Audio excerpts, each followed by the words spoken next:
ọmọ mi ayọ̀ mi mo dúpẹ́ lọ́wọ́ Ọlọ́run tó fi fún mi. You are a blessing, not a lesson. I can't wait for you to call me daddy. Inú mi dùn, ayọ̀ mi kún. I feel so lucky that I got you. Inú mi dùn, ayọ̀ mi kún. Assalamu alaikum wa rahmatullahi wa barakatuh. Welcome back again to our program on parenting. My name is Riziki Ahmed from Hidayah Timeless. This is a program where we talk on parenting, our roles as parents, and ways in which we can help our children transit through life, and how we can help our children through any challenges that they may be facing as parents. So last time we were talking about children who are using any form of substance, or children whom we suspect could be using any form of substance. And most of the time, these children are usually the ones at adolescent stage, where they are more likely to try out stuff, where they are more impulsive, and where at times they are more rebellious. So this is the time that we will notice some changes in them. And I described changes that we should take note of, and once we notice and we have checked and looked and seen that they are consistent and they are all adding up, then we can start coming to a conclusion that maybe this child is using a substance.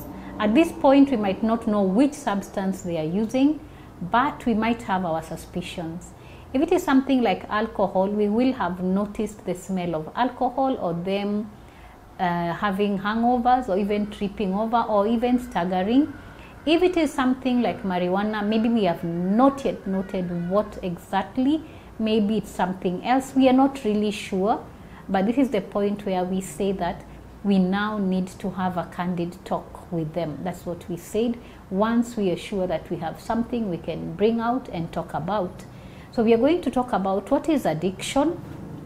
So when we talk about addiction, what exactly is addiction? What do we do when we are very sure there have been done an assessment, there has been found the substance in their blood, we are sure they are using something? I know it sounds very scary for any parent. I know it's not the best place to be for any parent, but the most important thing to know is that we can seek professional help and see how much we can help and where we can come in and help our children. So once we know what substance it is, they'll go through what we call now the behavior change program, where we now work on changing their behavior, and also maybe have to go through detox.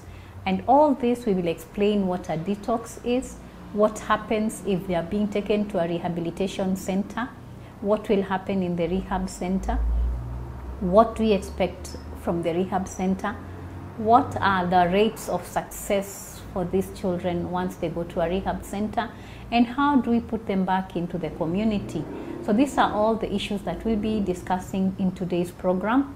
So kindly sit back, let's talk about this addiction and how we can beat it. So once we are sure my child is addicted, what next? So today I want to start by defining what is addiction, because we use it a lot. We hear of drug addicts, we use the word addict, we talk about phone addict, but what is a drug addict? So anytime that we are saying somebody is addicted to substance, what we are actually calling it is like, when we define it as a chronic recurring brain disease. Chronic recurring brain disease. Why are we calling it a chronic recurring? The most important thing to remember is that once somebody is been assessed and have been found to have an addiction, we never say that they are fully recovered. We call them recovering. Why do we call them recovering? Because it is very easy for somebody to relapse. And once they relapse, we start that thing all over again. So the program starts all over again. So relapse is a real, and that is why it's called a recurring brain disease. So the most important point I want to push across is that it is a brain disease. So once somebody has addiction, we call it a brain disease. The disease is now sick. This is somebody who will just not say we will treat by just talking. This is an illness that now needs to be treated, which is characterized by compulsive substance seeking and use behavior. Substance seeking is they will use all their time, every waking moment they are thinking about the substance. When they wake up, they're thinking about where to get it. So their entire time is spent thinking about the substance and where to get it and how to get it. So their whole time they will not live a normal life. They cannot go to work like any other person. They will not go to school like any other person. Their brain is just engulfed with this substance. So when they wake up, they won't know where they are going to get it. So their behavior is just of seeking this substance. And this is despite the substance having harmful consequences. So it's not that they don't feel the harm, they feel the harm. But because it is now a disease, it is no longer within their control. It is no longer something they can control. So that's the time that it becomes our problem, because we are the people noticing that there is a problem. So we, the family, we, the community, now notice there is a problem here. This person spends his entire time thinking about how to get this substance, where to get the substance. And this is the time when we see somebody who is doing very risky behavior. We might see somebody stealing a mobile phone on a very busy street, and once they get caught, they are beaten up. When you go to the next street, you'll find the same person again trying to steal another phone. So you start wondering, is this person suicidal? This person is not suicidal. That is what I'm calling addiction, where now they are into the substance seeking behavior. They'll seek for the substance in whatever circumstance, even if it means them dying in the process. They cannot do without it. So that is what we call addiction. So once somebody gets to that level, it is no longer a secret. It is something we are all noticing. It is something where we now know this person needs change. This person needs help. And that is where now we step in as a family and now seek professional help for this person. Now, this person will not be willing or will not be in a position to understand that they are having a problem. So this is a time it is very important to seek professional help.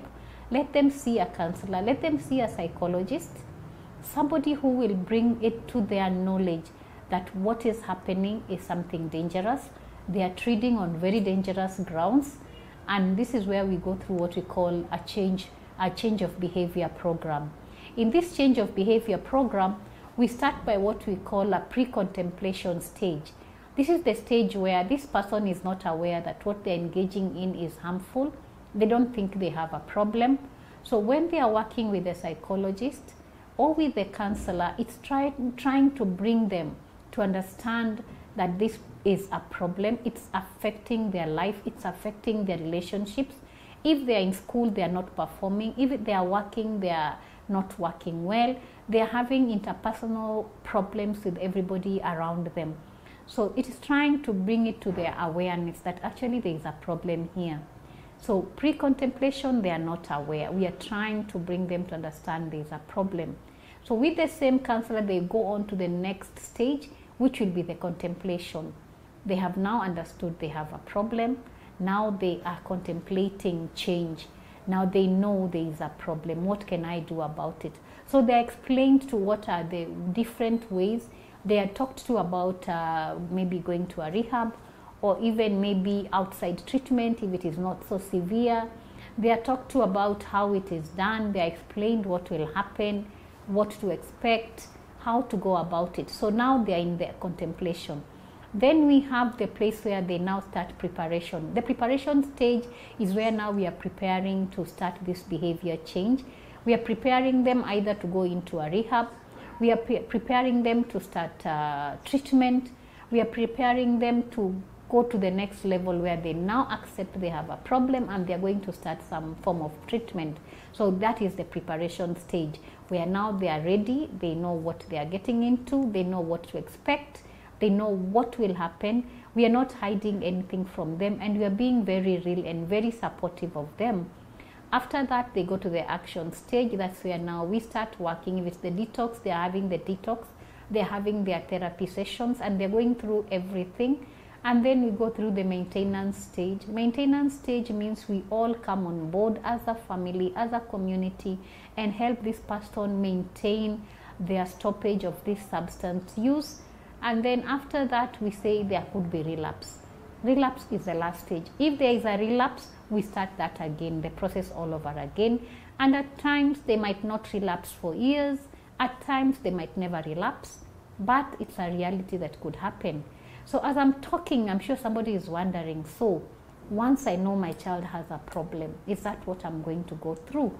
That might not be what you're going to go through. It will depend on the severity of the illness. It will depend on what substance they are using and how far gone they are and what help they will need. So the most important thing as a parent is first to agree, I have seen there is a problem. I need to have my child checked. I need my child assessed. So this is a time you can go to any professional, a psychologist or a psychiatrist or somebody who works with addiction. Let them now do an assessment. We have assessments where we do check through their urine what substance is in their bloods, and we can tell now this is the substance that they are using. We are very, very sure. And at times it's not one substance, it could be more than one substance. So once we know what substance it is easy now to start on the working. So once they have gone through the counseling, the counselor has known what substance they are using, they have gone through their therapy, they are ready to start the treatment. Maybe they'll be advised to go to a rehab.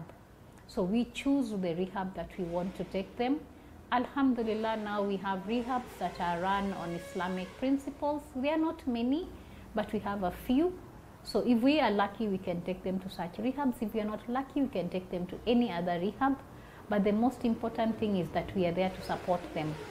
It is very important to note that rehab is not cheap. They are quite expensive. But Alhamdulillah, we now have NHIF covering some of these rehabs. So if we have NHIF cover, it's possible to get the child into a rehab. We have a rehab at Madare Hospital, which is actually like the cheapest rehab. And it is run very well. It is a rehab like any other rehab. So the child can still get help from any of the rehabs that are available. So we cannot say that I don't have money to help this child. We can actually work with them.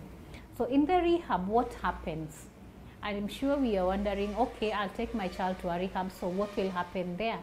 In the rehab, we have a psychiatrist who will be in charge of your child.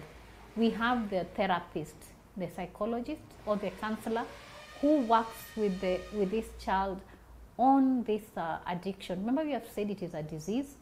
And at the same place, we will now have family therapy. So we have the psychiatrist who will be the one doing the detox. Once they know what substance this child is using, they need to remove the substance from their system. So they have to be done a detox. This is done strictly under a psychiatrist because this is something that can cause death if not done the way it should be, or can cause harm. So they need to be detoxified of the substance. Once they are clean, then we start working on the therapy, on maintaining them, on remaining clean and not using this substance. Now we want to look at why are they using this substance. So we cannot remove the substance without putting in something else. So most of the time we say people use a substance because they are self-medicating. Maybe they're running away from a problem. Maybe they wanted to raise their self-esteem. Maybe they wanted to fit in with the others by raising their esteem. So this is the time we are looking at why did they start using this substance. Exploration with the psychotherapist to find out why are they using this substance. And it is sad to note that most times there are very good reasons. Divorce, like we talked about last time, could be a reason why they've started engaging in a substance. Domestic violence in the home could be a reason why they are using the substance. Sexual abuse and neglect could be a reason why they are using the substance. So there are very many reasons that can lead to this, and these are the issues that are addressed by the psychologist in the rehab. So they go through the therapy to discuss these things. We have what we call group therapy in a rehab. In the group therapy, they work as a group. They all sit and talk about their addiction. They are taken through the stages of healing, and every time they do the group therapy, they gain something from the others and from their own selves.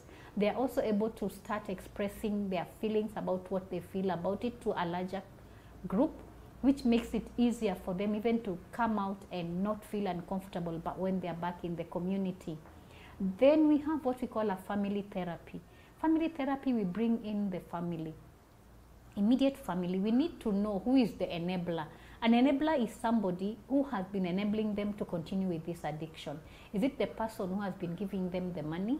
Is it the person who has been giving them the time or the resources to get into this addiction? Is this the person who has been maybe trying to make others understand that there's no problem?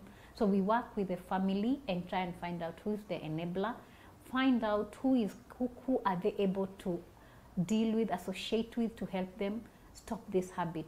So the family therapy is very important. So as we go for a short break, I want us to sit and think about our community and addiction and how we can working on finishing off this addiction within our community and helping those who are already addicted, remembering that they will never stop being part of our community. They are still part of us. So inshallah, get yourself a drink as we come back, or settle down somewhere, and we'll soon be back. So as we go for the break, let's think about what I've just talked about. Assalamu alaikum wa rahmatullahi wa barakatuh. Welcome back to our program on parenting. And today we were discussing addiction, and we said that it can happen to anybody. At times, some problems look like they can never happen to us. Unfortunately, at times they do knock and come in and into our homes. So when this happens, we said we don't panic. We remember that help can be sought and that we can help this person. So the most important thing is to try and be there for them, try and seek help, and always remember that they are always going to be a part of us, and that we love them, and that only what we hate is the habit and the disease. It's not them that we hate. So in the last episode, like when we were discussing, we talked about what happens when they go into a rehab, and we have said that the first thing is they'll meet the psychiatrist. The psychiatrist will do an assessment, or will find out what substance they are using. Is it one substance? Is it more than one substance? And then the psychiatrist will do what we call detoxification, so removing the substance from their blood, which might take some time, because if it is one substance or more than one substance, we want to clean them out, make sure they are very clean. I know when we talk about detox, some people get jitters, because we used to have what we call cold turkey, which was a very painful way of helping people stop using substance. But alhamdulillah, now we have better drugs, we have better ways of doing it, where people don't have to go through all that pain of cold turkey, which was a very painful thing, which used to make most people fear even kicking the habit. So alhamdulillah, now we have better medication for doing it, and it is less painful. So once they have started the detox, we are now doing intensive therapy. We are having a lot of intensive counseling, like we talked about, and we are having group therapy, and on top of that, we are also having the family therapy. So what is family therapy? Is where we are bringing in the family. Like I talked about, we are finding out who is the enabler. We are finding out who is the support person this person can lean on during this time. And we're also looking at the family dynamics. We are looking at what could have led this person to take this substance, and is this family willing to support this person to stop taking the substance. So the family is brought in and they become a part of the treatment. So the family is part of the treatment plan. So we don't take somebody to a rehab and we take off. No, we are part of the treatment plan. We have to be fully engaged, and we have to remind them that we are there for them, we love them, and we want them healed to come back and continue with their normal lives. So we as parents, we have to be actively engaged. So we are not going to run away from it. We are going to accept it as something that needs a lot of sabr, something that we are going to also be doing lots of dua for them, and also working on our own sabr on it, because it's not something easy. So alhamdulillah, we work on that and see the way forward, and alhamdulillah, there is treatment. So once they are ready to leave the rehab, it could take them months, it could take them 2 months, 3 months, or even 6 months to be ready to leave the rehab. When they are about to leave the rehab, they are going back out to the community. Is this community willing to take them back? Have they become the bad people of the community? Are they become the child we don't want anymore in the family? And we always make a mistake of now maybe labeling them. And at times it is very easy for the father to blame the mother. It is very easy for the mother to blame the mother. It's very easy to try and blame friends. I think the most important thing is to own the problem and say our child has a problem. It's not the mother who is to blame. It's not the father who is to blame. We have this problem. Now we need to seek a way forward. So once they are leaving the rehab, they're coming back home. They're coming back to our home. We know there could be things that could trigger. But within the time that they've been in the rehab, they have worked on all this. They have been taught coping skills. They have learned new skills of keeping away. They've learned how to manage themselves. They come out with lots and lots of skills, which now we, the family, need to enhance and validate them as people who are willing to change. Be there to help them in their new steps. These are baby steps they are making. So we are there to hold their hands and teach them how to walk again. So it's not easy. It's not an easy journey, and it's not easy on them. It's not easy on the family. It's not even easy on the pocket. So it is something that we as a community need to look into. How can we help these families also cope with this? And we should not stigmatize this person. And the most important thing I need to remind us again, we have said addiction is a disease. They are not pretending, they are not acting out. That was a disease. And we are helping them now recover from the disease. So now when they come back home, how should we behave in the home?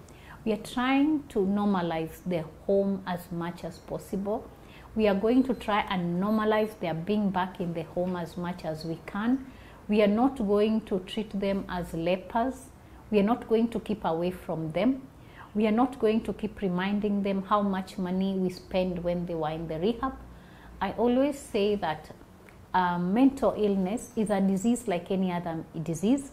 They have a brain disease. If they had cancer, we would treat them, and we would not keep telling them, you know, we spend a bill of 1.2 million on you. No, we would not. So the same way, let us try and help them kick this habit by not reminding them. The more stressed they are, the more likely, the more to be triggered. We need to keep away the friends who they were doing this habit with, because when they meet such friends, it's very easy for them to be triggered. They need to keep away from the places where they were using the substance. So at times, even a change of environment would do them a world of good.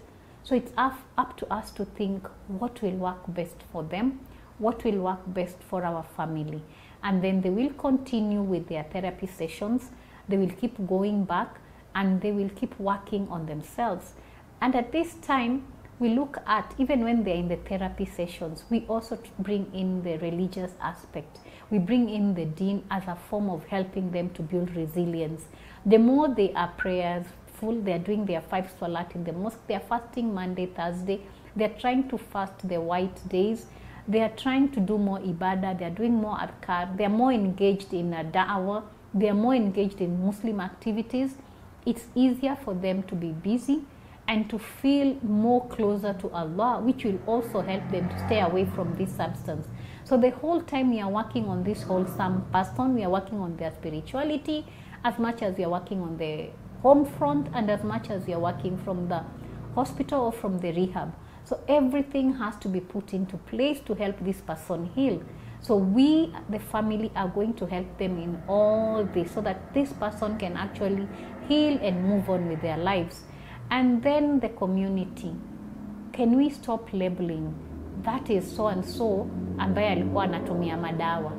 That is so and so ambaye yuko hivi na hivi. The more we label them, the more we trigger them back to using the substance. So we take them back and accept them fully. Once they are willing to change, let us accept them, let us love them, let us look at what are their strengths, work with their strengths, and not keep harping on the weaknesses. And this is a disease that can happen to anybody. It can happen in any family, and there is no bad family that will have a child who uses a substance. Even the best of families can have a child who will use a substance. So the most important thing is to accept this has happened and seek help. What is the way forward, and work on it. Accept it and move on. Do we need to feel embarrassed? We don't need to feel embarrassed. We need to accept it as a problem, a challenge that we surely can overcome. So the most important thing is to understand that these are things that we can work on. And we as a community also need to look at who are these people who are selling this substance to our children. Who are these people who bring the substance closer to our children? We as a community, what can we do about reduction of this substance, availability of the substance? And it is very sad that there's a time we had a talk with policemen who were explaining to us about the narcotics that they're arresting people with. And I remember they came in with Sim Sim. Sim Sim, the normal Sim Sim that we eat. And it was very sad that a lady was caught outside a school selling Sim Sim, the round ones that we love eating, that are very nice and kids love. And inside it had marijuana. So it had been mixed with marijuana. So what happens is that these kids will eat the Sim Sim, they'll feel a bit high, they'll feel nice, so tomorrow they'll go buy from the same lady again. And then they get addicted because they keep buying it from this person, and it's easier for them now to even transit to another drug. So the people that we have around our school compounds, can we always make sure of what they are selling? Some of these kiosks we have, they're the very places where they will be selling the same drugs. Any strangers we see within our community that we are not sure of what they do, we need to find out. So the most important thing is to realize that these drugs are readily available, and a sachet of heroin can go for as much as something like 200 shillings or even 150. So anybody can purchase it. So it's important that we educate ourselves on what are the substances that are in the market, how do they look like, how do they smell like, so that if you see anything suspicious, you are able to note it early and you are able to talk about it. Then do I have a role as a parent to educate my children on substance? Yes, I do. Unfortunately, most times the discussion on substance is only done in school. We never ever sit down with our children and have a discussion on substance. It is very important we sit down with our children, explain to them what are these substances and how harmful they are. Something like Mira, something like Mogoka, we take it for granted, but these children see our relatives using them. So as a parent, let's start the discussion on substance, talk about it, explain that it is not easy to treat an addiction, and explain that at times it only needs one trial to become an addict. So we explain to these children that at times you might think that it is something you'll take once and twice and 3 times before you get addicted, but it can only be that first time you tried, and that very first time you tried, you got addicted. So can we have a conversation in our homes on substance use? Can we talk about the substance? Can we talk about the dangers? And can we be friendly so that our children can tell us anytime they get in touch with anybody who is using substance or anybody who is trying to engage them into substance use? So that is where we are going to end our program for today. So in case we have anybody who has noticed any of these things, please feel free to seek help and follow the steps that we have explained. And remember that it is something that can be worked on, and it is not something that we say we are done and this is the end of it. No, we can always have hope and work on it. So until next time, this is Riziki. So next time we'll continue with our program on parenting. We'll discuss on more issues that touch on us as parents. Until next time, it's goodbye from me. Ọmọ mi, ayọ̀ mi, mo dúpẹ́ lọ́wọ́ Ọlọ́run tó fi fún mi. You are a blessing, not a lesson. I can't wait for you to call me daddy. Inú mi dùn, ayọ̀ mi kún. I feel so lucky that I got you. Inú mi dùn, ayọ̀ mi kún.